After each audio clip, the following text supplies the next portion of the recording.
Thank you, conference. As always, it is indeed a pleasure to stand here before the People's Army.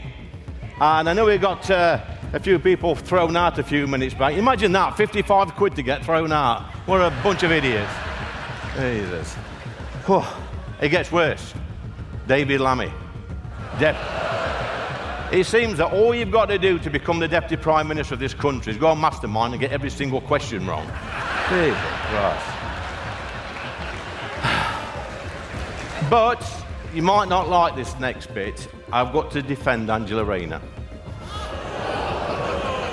Because I've been told by a good friend of mine that she did actually get sound financial advice from her financial advisor, Diane Abbott.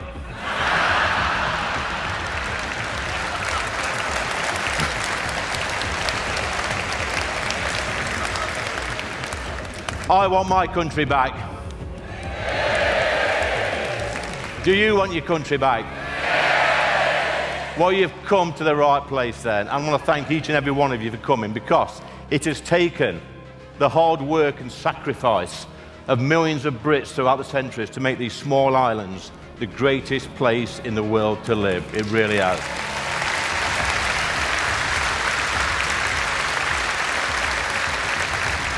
But in just a few short years, useless, spineless career politicians have done their best to give much of that away.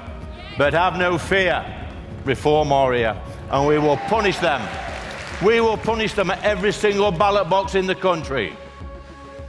I grew up at a time when we were proud. We were taught to be proud of our history, our heritage, our culture. We were not ashamed of who we were or where we came from. And we should never be ashamed of who we are. We are Great Britain. Never forget that.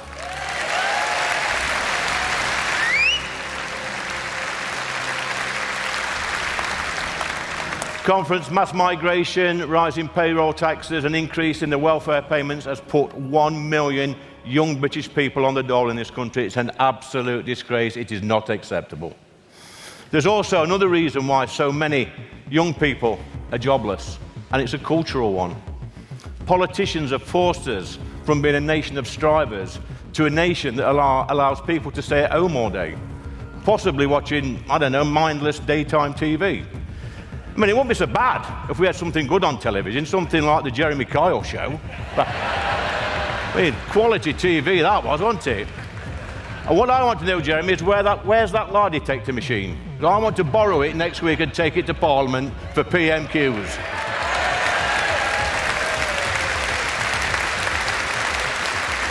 Keir Starmer would run a mile, wouldn't he, as soon as that was switched on. I grew up in the 1970s.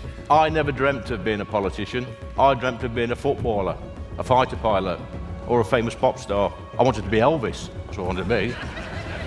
But every morning at 5 a.m, my dreams were shattered by my dad's alarm clock going off as he would get up and go to work.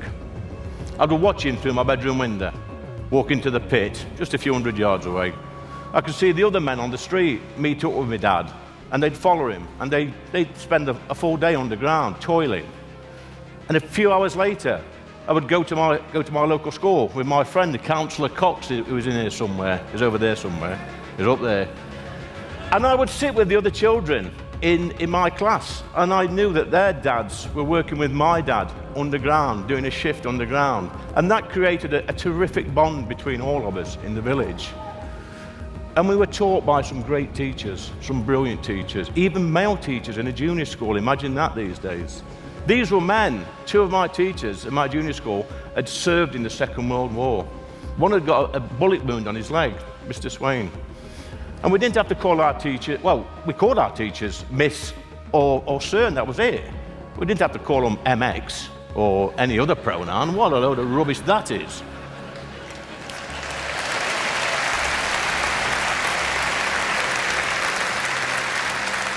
I'll tell you what else we didn't have. We didn't have some 6'5" drag queen sat there reading fairy stories and confusing our children.